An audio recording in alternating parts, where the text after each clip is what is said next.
Hey, so welcome back to my channel. Today we're going to be reacting to another death battle.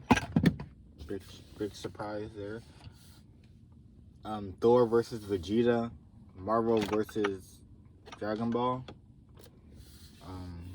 I know Thor, I watched Dragon Ball, so let's get into it. Let's see who would win. Thor, the god of thunder, and Vegeta, the prince of all Saiyans. The sky shakes when they appear, and the earth trembles when they approach. Yes, sir. No world can contain the power of these two gods of war. Or their egos. He's Wiz and I'm Boomstick. And it's our job to analyze their weapons, armor, and skills to find out who would win on the death battle. Damn it. Thunder cracks. The heavens rumble. Lightning blinds your eyes. You look up to the sky and pray for mercy because Thor is angry. Well, you would have if you were a Viking. Nowadays, we don't have time for myths and legends. Oh, don't we? For in the modern mythology of Marvel Comics, the Norse god of thunder was reborn. And I'd wager this Thor is a hell of an upgrade. The son of the All-Father Odin, Thor lived the life of a warrior prince, He's battling 6'6". all manner of magical foe for thousands of years. Current owner Until he got a little too big of for the his Omni britches. Force. So to teach him a lesson about humility and compassion and whatever, Odin exiled him to the worst place in the universe, New York.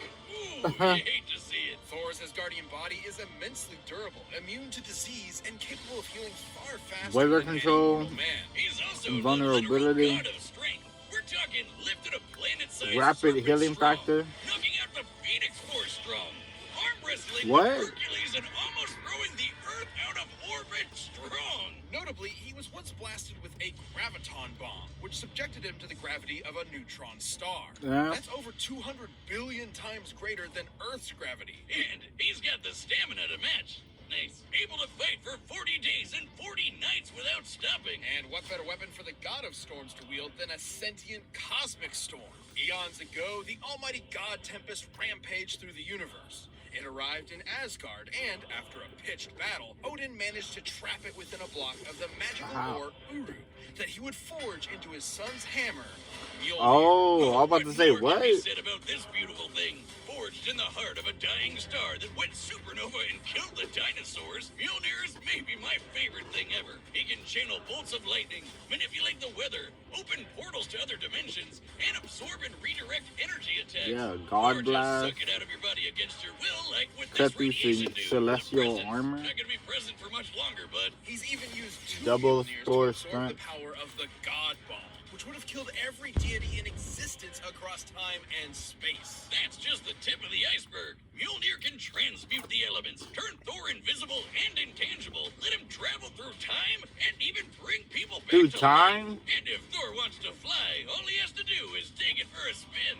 Literally, he throws that motherfucker as hard as he can and holds on for dear life. And when he does, it flies fast enough to cross the entire galaxy in seconds. Only one problem. It's a little teeny. Unlike Thor's big-ass axe, Yarnbjorn. It's He has an sharp enough axe, to too? cut through celestial armor, and it's Thor has an unbreakable axe and a and- hammer. and an axe. Okay, look, it doesn't have a galaxy storm inside it, but it's still pretty cool. Oh shit, look, Wiz, I'm worthy. No, you're not. There's no enchantment on the axe. Uh-huh. Well, then what the hell am I gonna do with this? But should he face an enemy beyond the likes of even his world-shattering strength, Thor can harness his inherent godly power into one single ultimate attack, the God Blast. God is right. Even Galactus, the devourer of worlds, shit his pants and bounced at the sight of such an awesome attack. Uh-huh. Jesus, even the Avengers seem pretty small potatoes compared to this guy. Why'd he even bother with them? Because not every problem can be solved by hitting it really hard. Bullshit. That was the point of Odin's lesson, to force his headstrong son to confront a world more complex and nuanced than his millennia of battle had prepared him for. Thor had to be more than a warrior, he had to be a hero. He's battled Thanos, the Silver Surfer, Yeah. and even the Sentry. The Sentry is strong enough to contend with the World Breaker Hulk, a being strong enough to destroy the Marvel Universe over 100 times over. And fast enough to demolish Ares, the Greek god of war, who can fight within a span of plank time. I don't That's get it. like Are there the still tiniest amount real of time that we gods, can like imagine. Greek There are as gods many planks in in Marvel? a second as there are grains of sand on Earth.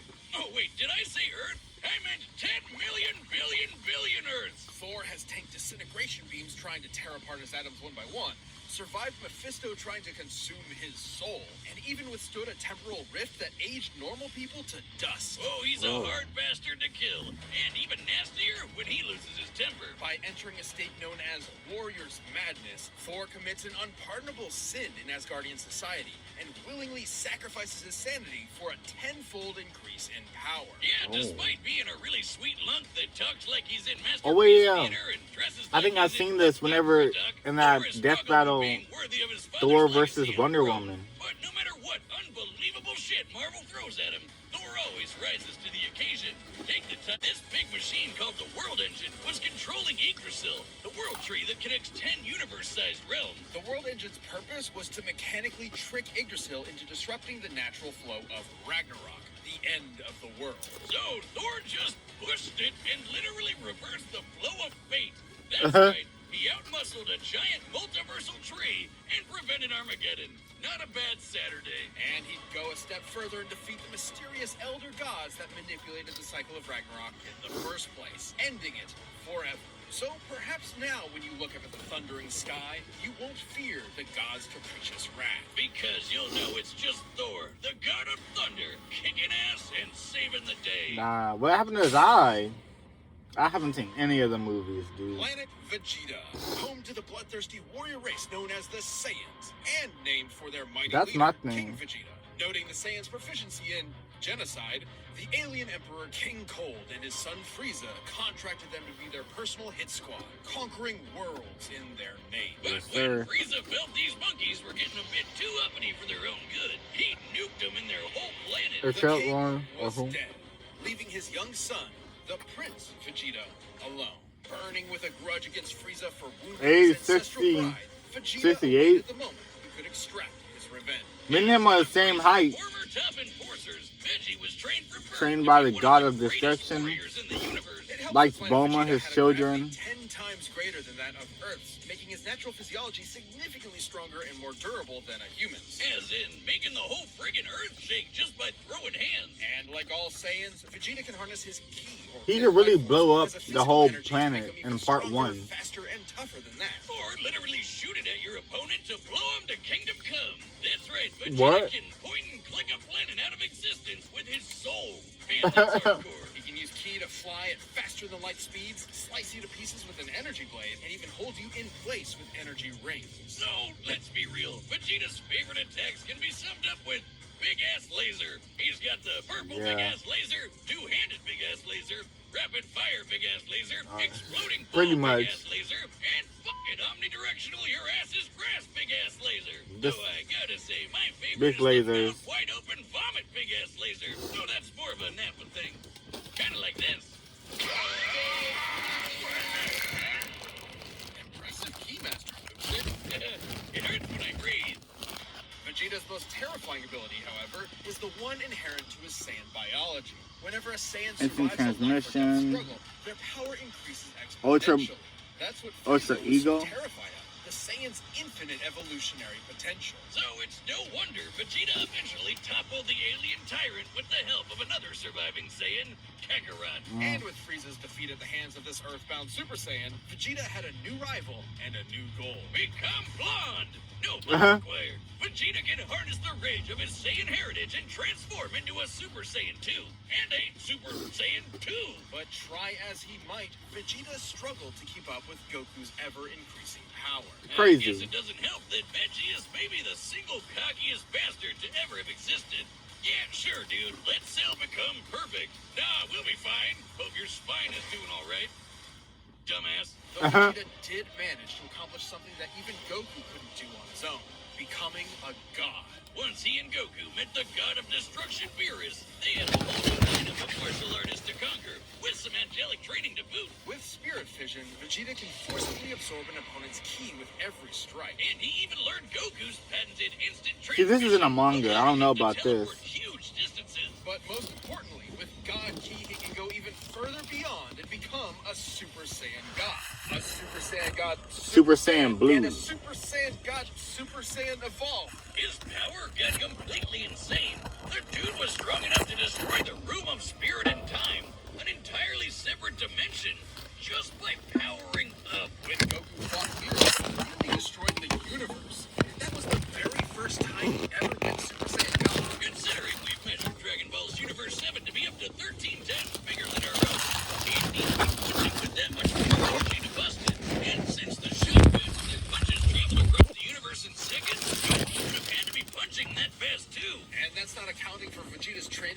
various exponential transformations. When an amount of power is measured by how many universes it can destroy, that power itself. Yeah, that's what I'm talking about. Dragon Ball is on universe. We're not done.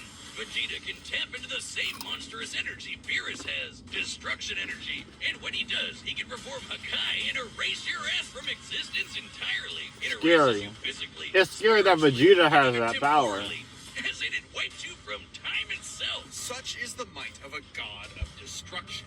For when Vegeta wants to go one step beyond, he seizes that very power. He becomes a warrior fueled only by lust for battle. He becomes Ultra Ego. So this is new. That's a new form. His widow's peak probably has its own zip code by now. Stop. Stop. Not the widow peak. Ultra Ego Vegeta is a veritable juggernaut, able to absorb any hits that come his way and return them even stronger. It's wild. This guy has a Napoleon complex. He's one of the biggest badasses ever to exist. In a way, failing to beat Goku was probably the best thing for him. Vegeta's whole life was spent rebelling against the humiliation of his race, trying to prove his worth by being the best. By contrast, Goku's self-improvement was never stunted by his ego and insecurities. In Gotham City, the harvester takes something. The deeper you dig, the killings are ritualistic. The darker it gets. We're the same. We like the night. I'm coming for you. Batman Unburied, an audio series, is out now. Follow and listen for free, only on Spotify. In realizing that, Vegeta became more than a fighter, but a husband and a father as well. Willing to sacrifice himself for what mattered most. And Vegeta got a taste of that himself when he hooked up with Bulma for some Super Saiyan sexy time. Getting to beat Frieza's golden ass probably didn't hurt either. He may not always win, but he'll never be put down for long. He never wins. Be sure to practice your groveling, because this is one prince you don't want to piss off. Oh wait, I get it. Okay. I think Vegeta's gonna win. Right.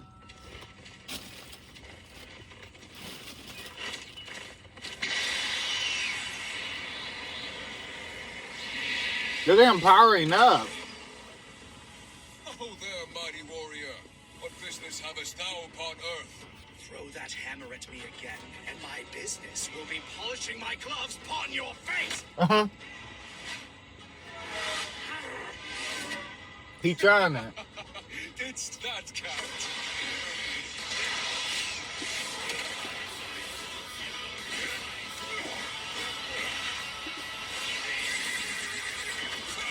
With the energy blast. Thou fightst well for a mortal. Alas, you face a god. I mean, he is a god too. Oh, he went straight to blue. I have a vault beyond gods.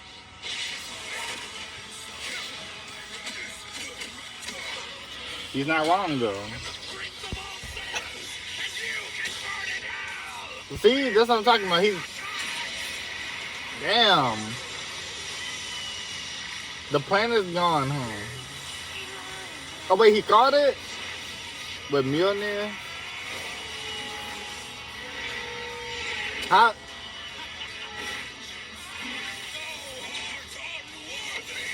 I was about to say, how did he stop the hammer? Oh, now he's in purple. Oh, destruction.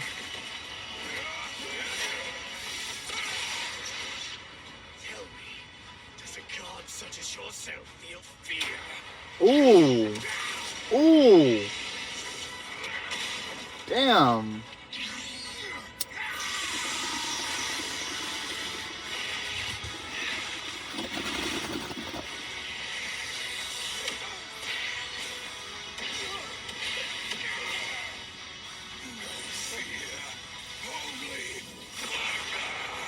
Yep, here it is, his transformation.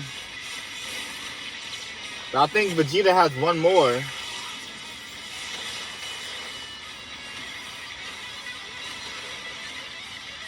Bro, this is lit.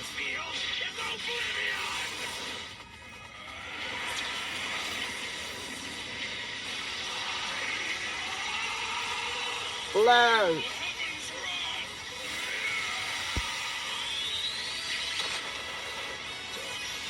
I think Vegeta is faster than Mjolnir because he can teleport.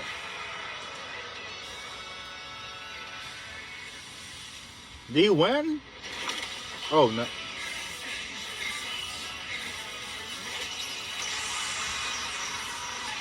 Wait, who's gonna win? Oh snap, I think Thor's gonna win. Damn. Are you serious? He got crushed. How come he didn't Hakai him? I want explanation. Oh, I get it. Thor won because he's a natural blonde. Despite Vegeta's immense power and tenacity, the God of Thunder had him outmatched in several key areas. First off, the big one, who was stronger. Despite being up against the God of Strength, Vegeta actually matched up pretty closely with Thor. Both could output power far in excess of destroying a single universe. It's always tough to get an exact number for Dragon Ball Super's most powerful characters. Yeah. But we can combine the size of Universe 7 with multipliers from Vegeta's transformations to get a rough estimate. It's important to note that Ultra Ego's power boost has never been stated. But we do know that Super Saiyan Blue Goku and Super Saiyan Blue Vegeta were roughly even in power.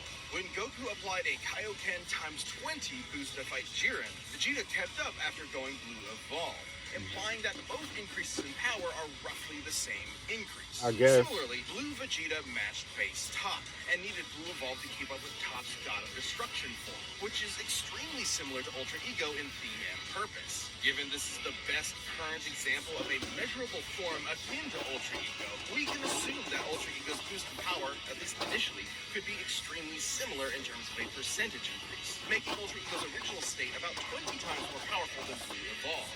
With that in mind, Vegeta at his peak could destroy a universe roughly 260,000 times over. Okay. And Thor was pretty close to that. Taking a look at the Marvel Universe's size, which has a radius of at least 1 trillion light years, as well as scaling to the Worldbreaker Hulk, Thor ended up only about 10 times stronger. Not terribly different, and it's definitely possible Vegeta's power could increase during the fight to match him. But even if he was stronger, it wasn't the only thing that mattered.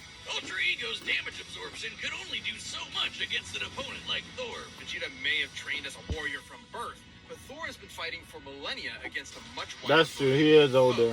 allowing him to adapt to Vegeta fairly easily. And the fact that Thor was way faster gave him a lot of leeway to use that extra combat experience. Applying Vegeta's transformation multipliers to the shockwaves from Goku and Beerus' punches, Vegeta should be able to fight at nearly 300 quintillion times the speed of light. But scaling to Ares moving within blink time, Thor would be over 70 quadrillion times faster. More Damn. than fast enough to avoid Vegeta's key attacks, and even more importantly, absorb all of them with Mjolnir.